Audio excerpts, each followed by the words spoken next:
अब बहुत सारे भगत भाई बहन अपने गले में लॉकेट डाल के रहते हैं, उन्हें यही नहीं पता कि लॉकेट गले में क्यों डाला जाता है, गले में लॉकेट के डालने का मतलब क्या है, इसकी डेफिनेशन क्या है। उन्हें कुछ नहीं पता, उन्हें सिर्फ अपने अपने अपने गले में लॉकेट डालने से मतलब है, बांधने से मतलब है। और कई महापुरुष तो ऐसे हैं बिल्कुल उसको यहां पे बांधते हैं, यहां इतना टाइट कर लेंगे, यहां बांधते हैं ताकि लोगों को दिखाई दे कि मैंने गले में कुछ बांध रखा है।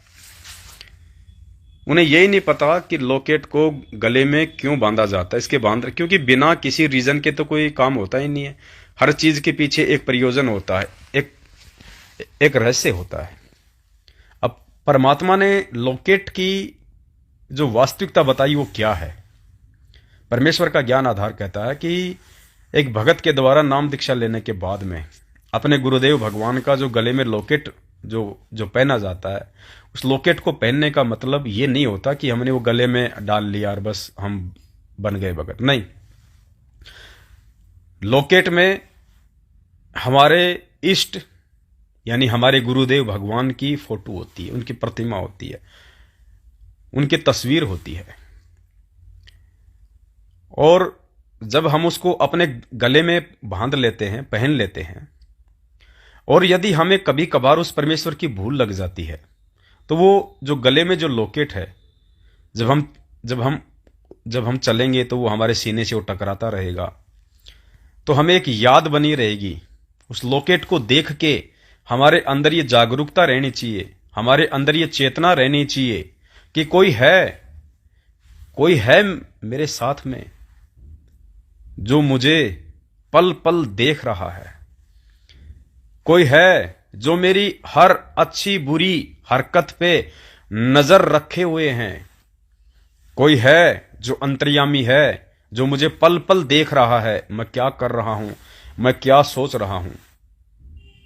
इसलिए लॉकेट पहना जाता है कि लॉकेट का मतलब मेरे गुरुदेव भगवान, मेरे परमात्मा, मेरे इष्ट सदा मेरे साथ में हैं, हर पल मेरे संग हैं, और हर पल वे मुझ भगत की हर रहनी करनी को देख रहे हैं कि तू क्या कर रहा है, क्या नहीं कर रहा है, तू मेरी कितनी मर्यादाओं में चल रहा है, कितनी मर्यादाओं में नहीं चल रहा है, तू मेरे पास में रह के क्या करता है, मेरे से दूर होके तू कौन कौन से नियम तोड़ता है।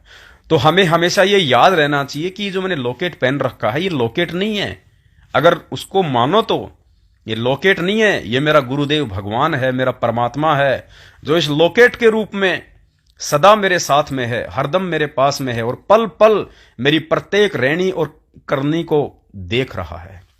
तो भगत को इससे क्या होगा, एक भय होगा, भगत को इससे एक डर बना रहेगा कि मेरे से ऐसी कोई भी नियम विरुद्ध हरकत ना हो जाए। क्योंकि परमात्मा है, अंतर्यामी है, मन कर्म वचन की भक्ति है। हम मन में सोचेंगे वो भी परमात्मा जान लेता है, जो करेंगे वो तो जाने ही जानेगा। तो लॉकेट बांधने का मतलब यही है कि हम जो भी क्रिया करें भक्ति मार्ग में वो डर के करें, सावधान होके करें, ताकि मेरे परमात्मा जो पल पल मेरे साथ में है इस लॉकेट रूप में जो देख रहा है, वो मेरी किसी भी भक्ति विरुद्ध क्रिया और कर्म से मुझसे रुष्ट ना हो जाए। लॉकेट बांधने का मतलब तो होता है ये। अब ये सतलोक आश्रम मैनेजमेंट हरियाणा वाले काल के दूत, अब ये गले में तो लॉकेट पहने चार चार, और भक्तों को मां बहन की गाड़ियां निकालते हैं, उनको लट्ठों से मारते हैं। साध संगति के कार्यक्रम जहां परमात्मा को भोग लगता है, परमात्मा की तीनों समय की आरती होती है, भगत भाई बहन धर्म भंडारा करते हैं, वहां जाके और ये जगत वालों से भी गई गुजरी हरकतें वहां करते हैं। अरे नालायको, हम अपने गुरुदेव भगवान का भोग लगाते हैं, तुम्हारे पेट में दर्द क्यों होता है? तुम्हारे घर में अगर अनाज नहीं है, अगर तुम भिखारी हो तो क्या पूरी दुनिया भिखारी है? तुम्हारी औकात नहीं है अपने गुरुदेव को भोजन करवाने की, अपने गुरुदेव को भोग लगाने की, तो चुपचाप बैठो अपने घर पे। तुम साध संगतियों में जाके अपने कर्म क्यों फोड़ते हो भाई? नालायको, भोग जिंदे को लगाया जाता है या भोग मुर्दे को लगाया जाता है? 3 साल से 3 युगों से हम इन पत्थरों को भोग लगा रहे थे अज्ञानता में, हम मुर्दों को भोग लगा रहे थे। आज गुरुदेव ने हमें आके समझाया कि जिंदा जोगी जगत गुरु मालक मुर्शिद पीव, काल कर्म लागे नहीं, ऐसी वाणी है परमात्मा। तो जिंदा जोगी जगत गुरु, आज ये परमात्मा जिंदा जोगी के रूप में, हमारे सतगुरु के रूप में कबीर परमात्मा धरती पे प्रकट है। नालायको, भोग जिंदे को लगाया जाता है, मुर्दे को भोग नहीं लगाया जाता। 650 साल पहले वाली फोटो को तुम भोग लगाओगे या अन्य देवी देवताओं को भोग लगाओगे, पत्थरों को भोग लगाओगे, वो भोग लगाना नहीं है, वो लकीर पीटना है जो हम नहीं पीट सकते। तुम जैसे अज्ञानी और पाखंडी पीट सकते हैं, जो सतलोक आश्रम मैनेजमेंट रूपी भेड़ की पूंछ पकड़ के और ये समुद्र पार करने की सोच रहे हो। पुण्यात्माओं, इस भक्ति मार्ग में हर चीज का एक महत्व है। हाथ में रक्षा सूत्र पहनते हैं, उसका भी एक महत्व है।